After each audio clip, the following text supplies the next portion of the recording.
મિત્રો એજ્યુકેશન પંડા ચેનલમાં આપનું સ્વાગત છે। મિત્રો આજે આપણે આ વિડીયોમાં મોસ્ટ આઈએમપી જે કલમો જે પૂછાઈ ગયેલ છે તેના વિશે આપણે જોવાના છીએ। તો ચાલો મિત્રો આપણે શરૂ કરીએ। તો મોસ્ટ આઈએમપી કલમોમાં પ્રથમ છે એફઆઈઆર એ જાહેર દસ્તાવેજ છે જે પુરાવાની કલમ છે, કલમ નંબર 47। ત્યારબાદ ઓળખ પરેડ બને તેટલી જલ્દી કરવી જોઈએ। ઓળખ પુરાવા સિવાય અન્ય પુરાવા ન હોય તો આરોપીને છોડી મૂકવો જોઈએ। ત્યારબાદ છે ડિસ્કવરી શોધ સમયે આરોપીએ સાક્ષીને માહિતી આપવી જોઈએ, પોલીસને નહીં। ત્યારબાદ ડિસ્કવરી બાબતે આરોપી જણાવવા માંગતો હોય તે અન્ય કોઈ જાણતું ન હોવું જોઈએ।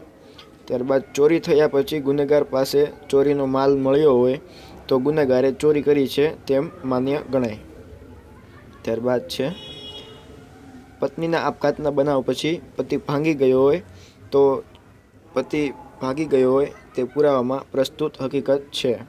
ત્યારબાદ આરોપીએ આપેલ માહિતી વગર વસ્તુઓ મળે તે સંબંધિત હકીકત નથી। ત્યારબાદ એક કરતાં વધારે ગુનેગારમાંથી કોઈ ગુનેગાર કોઈ ગુના અંગે કથન કરે તો તે કથન બીજા ગુનેગાર સામે વાપરી શકાય નહીં। ત્યારબાદ મરણોત્તર નિવેદનને પુષ્ટિની જરૂર નથી। ત્યારબાદ મારણોન્મુખ નિવેદન કરનાર જીવી જાય તો તેનું નિવેદન તે સાક્ષીની ઉલટ તપાસ માટે ઉપયોગી બની રહે છે। ત્યારબાદ ઈપી કોડમાં જણાવેલ ગુનાના અપવાદ સાબિત આપે તો બોજો આરોપીનો છે। ત્યારબાદ મારણોન્મુખ નિવેદન હેડ કોન્સ્ટેબલ લઈ શકે છે। ત્યારબાદ ઇન્કમ ટેક્સ અધિકારી પણ પુરાવાના નિયમોનું ચુસ્તપણે પાલન કરવા બંધાયેલ નથી। ત્યારબાદ હિસાબના ચોપડામાંની નોંધ પ્રસ્તુત ગણાય જ્યારે તે બાબત વિશે કોર્ટને તપાસ કરવાની હોય તે સંબંધી હોય તો તે પ્રસ્તુત છે, જે કલમ નંબર 34માં આવે છે। ત્યારબાદ ફરજ બજાવતા કર્મચારીએ કોઈ જાહેર કે બીજા સરકારી ચોપડા, રજિસ્ટર કે રેકોર્ડમાં હોદ્દાની રૂએ કરેલી નોંધ પ્રસ્તુત છે, જે કલમ નંબર 35માં આવેલ છે।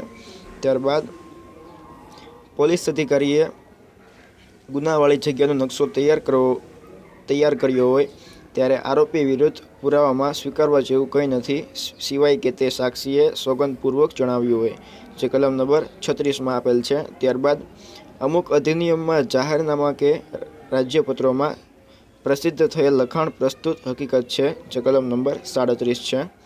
ત્યારબાદ નિષ્ણાંતનો પુરાવો ગ્રાહ્ય છે, જે કલમ નંબર 45માં છે।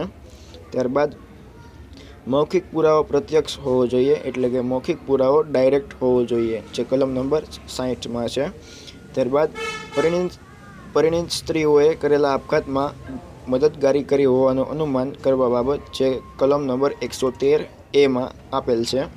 ત્યારબાદ દહેજથી મૃત્યુના કેસમાં અનુમાન કરવા બાબત, જે કલમ નંબર 113B। આ બંને કલમો A અને B યાદ રાખજો મિત્રો, ખૂબ જ આઈએમપી કલમો છે અને ઘણી વખત પૂછાઈ પણ ગયેલ છે। કબૂલાત પોલીસ કસ્ટડીમાં થઈ હોય ત્યારે તે આરોપી સામે સાબિત થઈ શકે નહીં।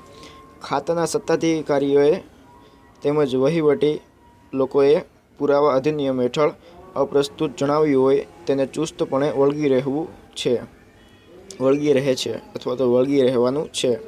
ત્યારબાદ બળાત્કારના કેસમાં ભોગ બનનાર કોર્ટ સમક્ષ એમ જણાવે કે પોતે કોઈ સંમતિ આપી ન હતી તો કોર્ટ એવું માનવા પ્રેરાશે, જે કલમ નંબર 144A માં આપેલ છે।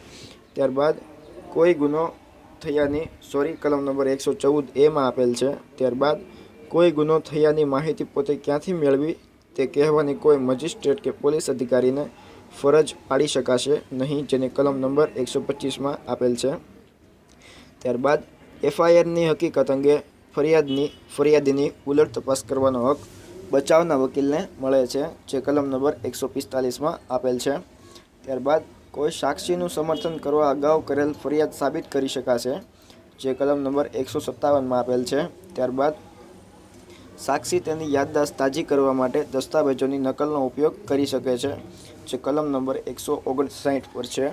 ત્યારબાદ પોલીસ અધિકારી કેસ ડાયરી જોઈને તથા નિષ્ણાંત પોતાના વ્યવસાય અંગેના ગ્રંથો જોઈને યાદદાસ્ત તાજી કરી શકશે, જે કલમ નંબર 159માં આપેલ છે।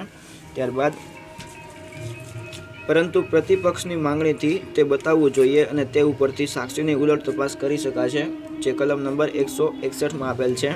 ત્યારબાદ FIR નીચેના સંજોગોમાં સમર્થનકારક પુરાવો ગણી શકાય. કેવા સંજોગોમાં? તો પુરાવાના કાયદાની કલમ 160 હેઠળ જ્યારે ફરિયાદી જણાવે કે તેણે ફરિયાદ લખાવી છે અને વાંચી છે, પરંતુ તેની યાદદાસ્તમાં ન આવે, પરંતુ ખાતરીથી જણાવે કે તેણે ફરિયાદ લખાવતી વખતે તેમાં બધી હકીકત જણાવેલી હતી અને તે વાંચેલી હતી. ત્યારબાદ પુરાવાના કાયદાની કલમ 32(1) હેઠળ જ્યારે કોઈ મરનાર વ્યક્તિએ મોતનું કારણ દર્શાવ્યું હોય અને મરણ પામે ત્યારે. ત્યારબાદ પુરાવાના કાયદાની કલમ 6 હેઠળ જ્યારે પોલીસ સ્ટેશનમાં અધિકારીની હાજરીમાં ઈજા થાય અને ઈજા પામનાર વિનેદન કરે કે આરોપીએ તેને ઈજા કરી છે. ત્યારબાદ પુરાવા અધિનિયમ ટ્રિબ્યુનલ દ્વારા થયેલ તપાસને લાગુ પડતો નથી, પછી તે તપાસ જ્યુડિશિયલ પ્રકારની હોય તો પણ કાયદાથી એવું ફરમાવે છે કે આ ટ્રિબ્યુનલે કુદરતી ન્યાયના સિદ્ધાંતોનું પાલન કરવું. ત્યારબાદ ઘરગથ્થુ તપાસને પણ આ અધિનિયમના નિયમો ચુસ્તપણે લાગુ પડે નહીં. ત્યારબાદ ખાતાના સત્તાધિકારીઓએ તેમજ વહીવટી પુરાવા અધિનિયમ હેઠળ અપ્રસ્તુત જણાવ્યું હોય તેને ચુસ્તપણે વળગી રહેવાનું હોય છે. મિત્રો, આ બધા સંજોગો ઉપર આપેલી કલમ નંબર 161 માન્ય ગણાય છે, જેથી સાક્ષીની ઉલટ તપાસ કરી શકાય છે. મિત્રો, અહીં આપણી મોસ્ટ આઈએમપી જે કલમો હતી તે અહીં પૂર્ણ થાય છે.